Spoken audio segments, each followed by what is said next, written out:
If your small green chili plants are growing slowly and not producing enough chilies, then you might be missing this powerful natural booster. What if I told you that just 1 spoon of bay leaf powder can help your young green chili plants grow faster and stronger? Yes, it sounds simple, but it really works. Young chili plants are delicate and need extra care.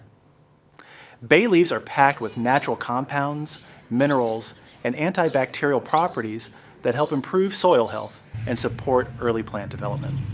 They strengthen the roots, boost nutrient absorption, and help protect small plants from harmful microbes. Here's how to use it. Take a few dry bay leaves and grind them into a fine powder.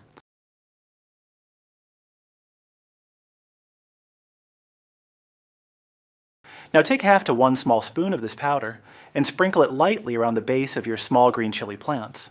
Be careful. Young plants need less quantity. Gently mix it into the top layer of soil without disturbing the roots. After that, water your plants. This helps release nutrients slowly into the soil, giving your young plant steady nourishment from the roots.